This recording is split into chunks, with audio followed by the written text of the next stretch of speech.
sa susunod na ngang ilabas si Aerox Turbo Ultimate Alpha version 2025. At dahil nagulantang ang mga vlogger dahil hindi sila naimbitahan sa private release ng NMAX TechMax 2025 dahil limited lamang ang release na ito dahil collaboration ng exclusive dealership ang contract na ito with Yamaha Indonesia. Etong mga dealership na ito ang mga possible na maglabas din ng Aerox Alpha Turbo sa Pilipinas. At dahil buwan lang ang pagitan nung nilabas si NMAX TechMax Turbo sa Indonesia, dito kay Aerox Alpha Turbo kaya expect natin na ganun din ang mangyayari dito sa atin sa Pilipinas. Dalawang variant lang muna ang ilalabas dito sa atin tulad ng NMAX TechMax 2025 na standard version 155,000 at yung TechMax version 2025 na 176,000. Aerox Alpha Standard at Turbo Alpha Ultimate ang siguradong kasunod nito. Parehas sulit yung Alpha version na yan dahil sa redesigned fairings, aerodynamic at mga upgrades nito. Sa standard Aerox Alpha version ay naka-dual disc brake ka na agad at naka-forged carbon front cowling na. Plus projector headlight na din and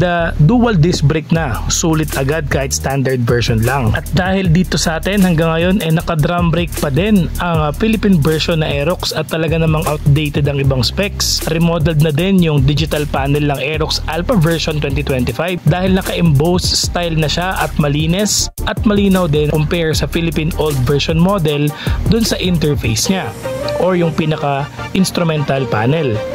May built-in start and stop system din ito, hazard light at passing light. At naka-smart keyless na din ito with all LED lighting agad. Pati sa rear suspension naka-sub-tank na din.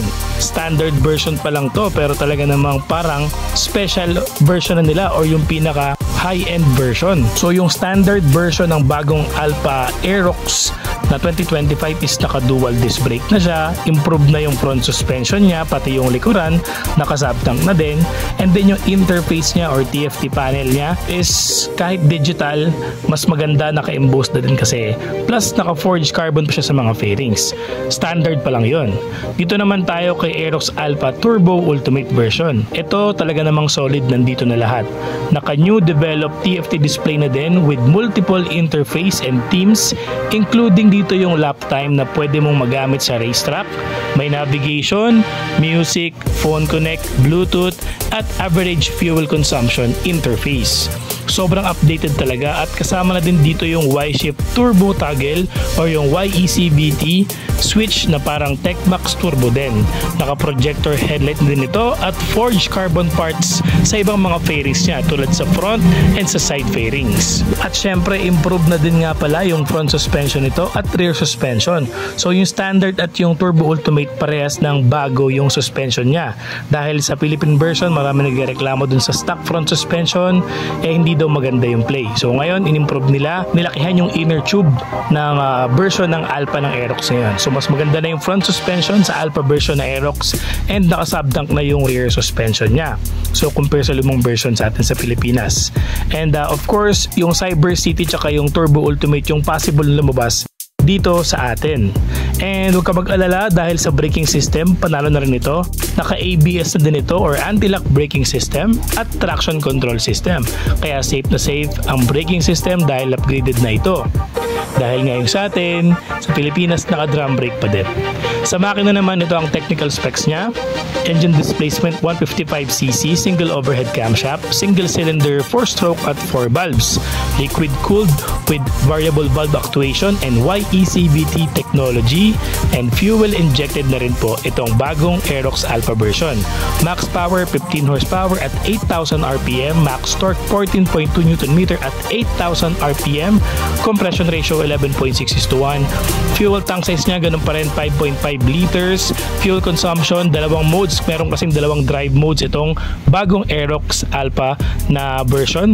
Meron itong touring mode at sports mode. So syempre sa touring mode 40 km per liter and sa sports mode 36 to 38 km per liter ang kanyang fuel consumption. Sa basic dimension naman tayo, sa length, width and height nito, length 1,980 mm, sa width 710 mm at sa height 1,170 mm.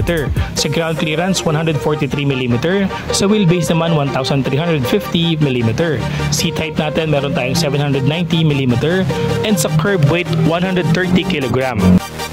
Sa mga gulong, halos same pa din. Radial tires and both tubeless. Front tire size niya 110/80/14 and sa likuran, wide profile 140/70 R14. Ayan ang kanyang size ng mga gulong. So ayan ang technical specs ni Aerox Alpha Standard at Turbo Ultimate. Ang difference lang naman ng dalawang variant na yan ay halos sa TFT display interface, yung modes and specs niya, and yung turbo Y-shift. Then the rest parehas na sila. Parehas naka dual disc brake, parehas naka projector headlight, parehas naka sub-tank yung suspension. Sa front suspension naman, parehas din silang upgraded. So goods na goods. Matagal na din nating inaantay ang ganitong version ni Aerox dahil nga ngayong nasa 140k plus na ito, pero old update pa din yung nasan sa Pilipinas. Drum brake pa din, wala masyadong tech updates. At least itong bagong Aerox Alpha Turbo version ay naka dual disc brake na, sub-tank, rear shock absorber at improve ang front suspension. Naka TFT display pa, projector headlight, sulit na sulit. Again, ito yung mga dealership na nakita ko na pwede ka nang mag-order dun sa NMAX TechMax 2025 na bagong labas. Yan si Guanzon Group of Companies, and then yung isa is yung Mega Via na dealership. So yan yung mga nakita ko lang sa Facebook. This video is not sponsored by them. It's just para lang matulungan kayo kung saan kayo agad pwedeng umorder or mag-pre-order ng NMAX TechMax 2025. So syempre malay mo, yun ang gusto mong bilhin ngayong 2025, yung bagong NMAX na, di ba? So yan yung dalawang dealership na exclusive na nakita ko nag-post ng availability nung bagong NMAX TechMax 2025, yung Guanzon and Mega Via na dealership. Yan, so ano sa tingin nyo mga bossing? Ano ang mas sulit sa dalawa kapag lumabas na sa Pilipinas itong Aerox Alpha Turbo 2025? At kung lumabas man ito, kukuha ba kayo?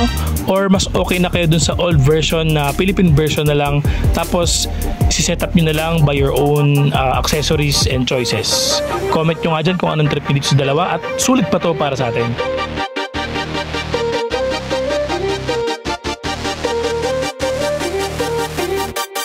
Yan mga Kosa, don't forget to subscribe vlog ni Kosa on Facebook, YouTube, and TikTok. Ayan, comment down below kung ano yung mga trip mong reviewin natin. So once again, don't forget to subscribe, like, and share my channel sa Facebook and YouTube vlog ni Kosa. Peace!